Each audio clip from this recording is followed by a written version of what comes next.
Good morning students. तो आज हम देखेंगे क्लास टेंथ का chapter second, that is nationalism in India. बहुत इंपॉर्टेंट चैप्टर है और लगभग कॉम्पिटिटिव पेपर्स में भी आता है, ये आपके आगे भी काम आएगा। और अभी टेंथ में तो आप इससे क्वेश्चंस आने ही आने हैं। तो मैंने कुछ स्लाइड्स बनाई है, कोशिश की गई है कि बहुत इजीली समझ में आपको आ जाए with mind maps and ideas जो है ना, जो आपको उस चैप्टर को पूरी तरह से समझा लें और मेन मेन क्वेश्चंस जो आते हैं वो आप इजीली लिख सको विद पॉइंट्स। ठीक है। सो पहली बात देखो, नेशनलिज्म क्या होता है। नेशनलिज्म एक प्राइड फीलिंग है ना। नेशनलिज्म क्या है? अपना राष्ट्रवाद, अपने राष्ट्र के लिए एक प्राइड फीलिंग। मतलब उस टाइम पे नेशनलिज्म बहुत इंपॉर्टेंट इसलिए था बिकॉज इंडिया ही एक तरह से डेवलप नहीं हुआ था। बहुत सारे रिलीजन थे, बहुत सारी कास्ट थी, इन सब चीजों में डिवाइड था। तो वहां पे नेशनलिज्म का बहुत इंपॉर्टेंट आज भी हमारे लिए होता है कि कुछ भी होता है तो हम नेशनलिज्म हमारे लिए काफी इंपॉर्टेंट होता है, क्योंकि हमारा देश पहले आता है। हमसे कोई पूछता है आप कहाँ के हो, अब हम स्टेट्स में बता के हम अगर हम बताएं कि वी आर फ्रॉम इंडिया, तो ये आइडेंटिटी हमारी है। तो वही मेन था कि नेशनलिज्म उस टाइम पे कितना इंपॉर्टेंट था, क्योंकि ब्रिटिशर्स आ चुके थे और एक देश की संरचना होनी थी, एक देश आगे आना था। तो आप देखेंगे, देखो, फैक्टर्स कंट्रीब्यूटिंग टू नेशनलिज्म। भाई नेशनलिज्म की फीलिंग आई कैसे? हो सकता था अब अगर सब लोग अपनी अपनी जगह पे, मतलब ब्रिटिशर्स कम से कम ये अच्छा करके गए कि हम उस टाइम पे एकजुट हो पाए। तो पहला क्या है, वर्ल्ड वॉर फर्स्ट आ गया था। 1914 से 1918 के बीच में वर्ल्ड वॉर फर्स्ट लड़ा गया और उसमें हम इनडायरेक्टली इन्वॉल्व हो गए। मींस वहां पे कॉलोनियल, हम मतलब ब्रिटिशर्स की कॉलोनी थे। ठीक है। तो हम वो हमारे मतलब हम उनके अंडर थे, तो हमारी जो मिलिट्री थी, हमारे जो रिसोर्सेज थे वो यहाँ यूज हो रहे थे, तो हम इनडायरेक्टली वहां पे इन्वॉल्व थे। तो वो चीज हमारे लिए बड़ी खराब हुई कि भाई हमारा तो उससे कोई लेना देना नहीं था, पर फिर भी हमारी चीजें इन्वॉल्व हो रही थी, हम लोग वहां होते। लगभग 13 लाख सैनिक जो थे, 13 लाख सोल्जर्स उस टाइम पे लड़ रहे थे ब्रिटिशर्स की तरफ से। Operation, the political and social repression faced by Indians. अब भाई सरकार उनकी, लोग उनके, लॉ उनका, तो सोचो सब अपने अकॉर्डिंगली बना रखा था। तो वो चीज था। Colonial explosion, exploitation sorry, the economic and resource drain imposed by. देखो इकोनॉमिक एंड रिसोर्स ड्रेन कैसे बोल सकते हैं? पहली बात, उन्होंने हमारे फॉरेस्ट एरियाज को वो किया, एग्रीकल्चर मतलब प्लांटेशन में यूज किया। मतलब जो जो चीजें जैसे टी, कॉफी, ये सब ये चीजें की प्लांटेशन की, जो वो एक्सपोर्ट करते थे, जिसका पैसा वो लेते थे, टैक्स उन्होंने लगा रखा था। रेलवेज के लिए वो हमारा यूज कर रहे थे, हमारे रिसोर्स का यूज कर रहे थे। इंडस्ट्री सेटअप कर रहे थे, हमसे हाई टैक्सेस ले रहे थे। ये चीजें हैं। Shared identity, the collective sense of belonging among Indians. Means nationalism असल में क्या है? It's an idea where you feel pride, where you feel dignified and pride towards your nation. तो वही चीज है, हमको एक साथ जोड़ा इसने। Pride, the feeling of honour, respect for India's heritage, struggle for freedom, the ongoing efforts to achieve independence. मतलब इसका मेन तो यही था कि हमें इंडिपेंडेंस चाहिए, हमें एक ऐसा देश चाहिए जिसको हम अपने हिसाब से चला सकें। ठीक है। तो देखो, first world war and its impact on India. पहले वर्ल्ड वॉर का हमारे पे क्या इम्पैक्ट हुआ, मैंने आपको पहले ही बताया थोड़ा ब्रीफिंग में। ठीक है। Increase taxes and recruitment. अब भाई टैक्सेस इंक्रीज हो गए, क्यों? क्योंकि वॉर चल रहा है, तो भाई उसके लिए पैसा चाहिए, तो वहां टैक्स बढ़ा दिया हमारे पे। ठीक है। British policy led to financial strain and resentment. अब मैंने आपको बताया था रिक्रूटमेंट क्या, फोर्स रिक्रूटमेंट हुई थी। फोर्स रिक्रूटमेंट मीन्स मतलब अपनी मर्जी से नहीं हो रहा था रिक्रूटमेंट, बस उनको हो रहा था कि भाई हमारी आर्मी में आपको रिक्रूट होना है। तो लगभग 13 लाख फौजी उस टाइम पे, 13 लाख सोल्जर्स उस टाइम पे ब्रिटिश उसमें थे। ठीक है, फौज में थे। तो आप सोच सकते हो, इन्फ्लेशन, अब महंगाई बढ़ गई है। इन्फ्लेशन तो होगा ही भाई। अब जब वॉर में जा रहे हैं, सारा खर्चा आ जा रहा है, तो चीज़ों के प्राइस बढ़ रहे हैं, टैक्स बढ़ रहा है, तो ऑब्वियसली चीज़ों के प्राइस बढ़ेंगे। And food shortage, food shortage होगा, economic hardship intensified food, public description. आप पहली बात एक ध्यान रखो, अगर उस टाइम के एरा पे आपको हमेशा ये सुनाई में आएगा, इन्फ्लेशन वर्ड बहुत सुनाई में आएगा, आपको फूड शॉर्टेजेस कम होती जा रही हैं ये सुनाई में आएगा, ये बहुत चीजें आएंगी आपको ना। तो ये कॉन्सेप्ट हर जगह वो काम होता है, क्योंकि उस टाइम पे यही चीजें बहुत ज्यादा मेन थी। राइज ऑफ इंडस्ट्रियलिस्ट, अब भाई इंडस्ट्रियलिस्ट का राइज हुआ, अब इंडिया के इंडस्ट्रियलिस्ट भी राइज हुए। उन्होंने क्या किया, फिर इकोनॉमिकली फ्रीडम फाइटर्स को सपोर्ट करना चालू किया। Business leaders begin to support nationalist movement, जो नेशनलिस्ट मूवमेंट थे उस टाइम पे, वो उनको सपोर्ट करना चालू किया। ठीक है, बिकॉज थोड़ा सा पैसा आया, जो इंडस्ट्रियलिस्ट जैसे टाटा बिरला ये लोग थे, तो ये लोग उस टाइम पे सपोर्ट कर रहे थे। ठीक है। तो ठीक है, अब हम पढ़ेंगे गांधी जी के बारे में, मतलब उनका बहुत इंपॉर्टेंट रोल रहा, बिकॉज हमारी ये कंट्री ऐसी थी जहाँ पे जो फ्रीडम स्ट्रगल उनके आइडियोलॉजी से चला और नॉन वायलेंट जो था मूवमेंट रहा। ठीक है। बाकी कंट्रीज में जब भी फ्रीडम फाइटर को अच्छा खासा ब्लड शेड हुआ, वो यहाँ पे देखा नहीं गया। तो Gandhi ji is non cooperation movement. अब आप नॉन कॉपरेशन से समझ सकते हैं कि अब हमें कॉपरेट नहीं करना है एक तरीके से, तो ये शब्दों को भी समझ के चला करो, उस हिसाब से आपको याद रहेगा। गांधी जी की आइडियोलॉजी क्या थी, अब भाई उनकी सोच क्या थी। अब उनकी सोच थी non violence and truth as powerful tools against operation. मतलब वो था जो सच है उसके लिए हम खड़े रहेंगे विदाउट एनी वायलेंस। अब देखो उस टाइम पे धीरे धीरे धीरे अब क्या चीजें होती है ना, गांधी जी ने उस टाइम मतलब 1915 में गांधी जी यहाँ पे इंडिया पे आए। 1915 या 1916 उसमें थोड़ा मैं हो सकता हूँ। तो गांधी जी यहाँ पे आए और उन्होंने चंपारण मूवमेंट किया। उसके बाद एक दो मूवमेंट और किए, उसमें उनको सक्सेस मिली, मतलब उनको लोगों ने तो वो पहले से ही पॉपुलर हो चुके थे, और साउथ अफ्रीका में तो वो वैसे भी पॉपुलर थे अपने इस नॉन वायलेंट मूवमेंट्स को लेते हुए, जहाँ उन्होंने काम किया। तो अब देखो कई चीजें उस टाइम पे हुई, जो चीजें नॉन कॉपरेशन मूवमेंट कैसे लॉन्च हुआ, क्यों लॉन्च हुआ, वो हमारे लिए इंपॉर्टेंट कि आप क्वेश्चन में कभी भी लिखोगे तो आपको ये लिखना पड़ेगा।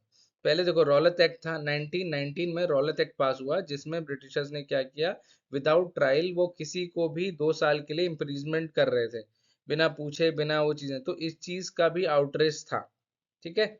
1990 उसके बाद जलियाना वाला बाग मैसेकर, तो आप सबको ध्यान होगा, जिसमें आपको एक चीज बता दूं, 10,000 लोगों की उस टाइम पे मृत्यु, 10,000 people died because of that sudden shoot out जो जनरल डायर ने किया था। ठीक है। British forces brutally kill peaceful protester deepening their resent. अब ये चीज ने बहुत ज्यादा हो रहा था कि उस टाइम पे मार्शल लॉ एक तरह से लग गया था, जिसका उनको पता नहीं था। वहां पे ब्रिटिशर्स के लिए ये था कि भाई वो लोग वहां पे मीटिंग कर रहे हैं उनके खिलाफ, और वो चीजें हैं, तो उस सिर्फ उसी शक में उन लोगों ने ये कर दिया कि भाई दरवाजा बंद करके चारों तरफ से वहां पे ये मैसेकर कर दिया। Launch of non cooperation movement. अब भाई non cooperation movement Gandhi ji ने फिर लॉन्च किया 1920 से 1922 तक ये चला। और अभी हम भी देखेंगे कि क्यों बंद हुआ। Gandhi ji mobilises the masses in a unified and non violent resistance against British rule. ठीक है, अभी चालू कर दिया। अब देखो क्या क्या चीजें हुई। नॉन कॉपरेशन मूवमेंट, खिलाफत मूवमेंट, खिलाफत मूवमेंट भी था। ठीक है। अब हम दोनों को देखेंगे। ठीक है। तो initiation of non cooperation movement, पहली बात क्या किया उन्होंने, नॉन कॉपरेशन मूवमेंट क्या करेंगे, हम ब्रिटिश गुड्स को नहीं पहनेंगे, boycott of British good. Promotion of Indian industries को हम प्रमोट करेंगे, खादी ये सब चीज़ों को प्रमोट करेंगे। ठीक है। ये हम लोग उस टाइम बनाते थे। Unity of Hindu Muslim unity. अब इसमें आप ये भी लिख सकते हैं कि हम जैसे उनके जो इंस्टीट्यूशंस पे हम वर्क कर रहे थे, तो हम वहाँ पे भी हम लोग वर्क नहीं करेंगे, उनके साथ कॉपरेट नहीं करेंगे, तो ये चीज़ें भी जुड़ सकती हैं। अब दूसरा देखो उस टाइम पे क्या था, मेनली हिंदू और मुस्लिम थे, उनको यूनाइट करना इंपॉर्टेंट था। तो हमने क्या किया, सपोर्ट खिलाफत मूवमेंट। मतलब खिलाफत मूवमेंट क्या था, जो ऑटोमन एम्पायर थी मुस्लिम्स की, मतलब पूरी जहाँ तक मुस्लिम जाते थे उसमें ऑटोमन एम्पायर थी, उसमें जो खलीफा जो वो था खलीफा था, उसको माना जाता था, उसको ऑटोमन एम्पायर को पूरी तरह से ब्रिटिशर्स हटाना चाह रहे थे, तो उसके हम सपोर्ट में थे। तो सपोर्ट टू खिलाफत लीडर, खिलाफत लीडर थे उस टाइम पे शौकत अली और शायद लियाकत अली, जो दो थे, शौकत अली का तो मुझे याद है। तो उनको हम सपोर्ट करें, तो इस तरह से ये नॉन कॉपरेशन मूवमेंट और ज्यादा मोबिलाइज हो गया और ज्यादा बड़ा हो गया। अब हम देखेंगे। अब देखो 1922 में ना, उसके बाद ये नॉन कॉपरेशन मूवमेंट को वापस ले लिया गया। अभी क्यों लिया गया, बिकॉज गांधी जी मानते थे कि हम लोगों को जो चीजें करनी है वो वायलेंटली नहीं करनी, नॉन वायलेंटली। पर एक इंसिडेंट हुआ, चोरी चौरा इंसिडेंट जिसे कहते हैं। यहाँ पे क्या किया, वेर प्रोटेस्टर्स जो प्रोटेस्ट कर रहे थे, उन लोगों ने एक पुलिस थाने पे अटैक कर दिया, पुलिस स्टेशन पे अटैक कर दिया, and they killed officers as this turned out to be a violent outrage. इसीलिए इसको वापस ले लिया गांधी जी ने। ठीक है, तो यहाँ से खत्म हो गया। अब हम आगे देखेंगे। अब सिविल डिसोबीडियंस मूवमेंट भी चालू हुआ। ठीक है। अब हम उनके लॉज नहीं मानेंगे, ये चीज थी, ये यहाँ पे मेन मुद्दा ये था। अब वो कहाँ से चालू किया? आपको उस टाइम पे ये चीज़ थी, सॉल्ट पे टैक्स लगता था और सॉल्ट मैन्युफैक्चर करते थे ब्रिटिशर्स, ठीक है?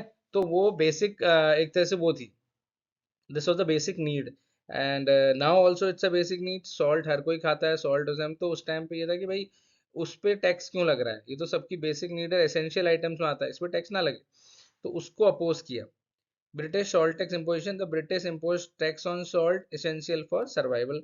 अब गांधी जी का क्या रिस्पॉन्स था? Gandhi decide to challenge the salt tax, उन्होंने उसके डांडी मार्च चालू किया, ठीक है? जो साबरमती आश्रम से उधर डांडी तक उधर 240 मील का वॉक उन्होंने चाल किया। 78 वॉलेंटियर्स थे उस टाइम पे, 78 जो थे वॉलेंटियर्स जो थे, उन लोगों ने वहाँ पार्ट लिया था, ठीक है? और वहाँ पे अराइवल जैसे ही सी में आए और उन्होंने सॉल्ट मैन्युफैक्चर किया, तो पहला ये था। उसके बाद भी धीरे धीरे ये इंसिडेंसेस हुए साउथ, मतलब बहुत जगह पे सॉल्ट लॉ ब्रेक किया हुए। अब देखो गांधी जी का क्या इम्पैक्ट था फ्रीडम स्ट्रगल पे? देखो, पहली बात क्या किया? Influence inspiration for future movements, भाई ये इससे इंस्पिरेशन मिली, क्योंकि नॉर्थ से लेकर साउथ तक हम लोग बहुत ज्यादा चीजों में विभाजित थे, तो एक मूवमेंट हमें जोड़ रहा था। Influence on future movements like quit India में, उसके बाद क्विट इंडिया मूवमेंट आया था, जिसके बारे में आपने सुना होगा, 1942 में आया, भारत छोड़ो आंदोलन, ठीक है? अब पूरी तरह से हम चाहते थे हमें पूरी तरह से फ्रीडम मिले, मास पार्टिसिपेशन बढ़ा। ये कॉन्सेप्ट लेके आए गांधी जी की, that we have to connect masses, and if a movement need to be successful, then we need to have a larger mass of people uh, fighting for a common cause, ठीक है? वो चीज लेके involvement of a common people in the struggle, common people को भी struggle में जोड़ा, because तभी मास स्ट्रगल होगा। Non violence as a weapon, सबसे इंपॉर्टेंट ये था कि नॉन वायलेंस उनका जो वेपन था, वो चीज पे बिलीव करते, Gandhi strategy of non violence resistance, ठीक है? अब हम देखेंगे, अब देखो, अब आपको क्या लगता है, this is the question for you, आपकी राय क्या है इन विषयों पर? नॉन वायलेंस, आपको क्या लगता है नॉन वायलेंस जो था, क्या नॉन वायलेंस सबसे अच्छा तरीका है? मतलब आपको क्या लगता है नॉन वायलेंस क्या सबसे अच्छा तरीका है? क्या हम पहले इंडिपेंडेंस पा सकते थे अगर हम नॉन वायलेंस ना करते, तो just like other countries do, ठीक है? या फिर आपको लगता है this was the best method, जिससे हम लोग को इंडिपेंडेंस मिली विद लेस ब्लडशेड, ठीक है? सिविल डिसोबीडियंस, क्या आज भी सिविल डिसोबीडियंस होता है? क्या आज भी हो सकता है जब हम लॉज नहीं माने या फिर हम उसको ब्रेक करें? मतलब कुछ चीज़ों में होता है आज भी, ठीक है? कई कई लॉज हम लोग उसको आउटरीच करते हैं, बट अब एक तरीका अलग हो गया, because this is our country, तो there is a procedure that we can go to supreme court, high court, या हम डायरेक्ट जा सकते हैं। अब देखो, अब आप इसमें है कि आपने पसंदीदा फ्रीडम फाइटर का नाम लिखें जिसको आप मानते हैं, जस्ट लाइक आप इसमें भगत सिंह हो सकते हैं, गांधी जी हो सकते हैं, जवाहरलाल नेहरू हो सकते हैं, लाला लाजपत राय हो सकते हैं, बहुत सारे फ्रीडम स्ट्रगलर, सबके अपने अपने तरीके थे। तो this is clear your opinion which things you want to follow. सारी चीज़ों ने हमें कंबाइन करके फ्रीडम स्ट्रगल में मदद की और हमें आज़ादी मिली है, ठीक है? तो ये चीज़ें हैं, थोड़ा इसको देखो, सारी चीज़ों के स्क्रीनशॉट लो, है ना? अब मिलते हैं नेक्स्ट वीडियो में, so best of luck for your exam. Okay.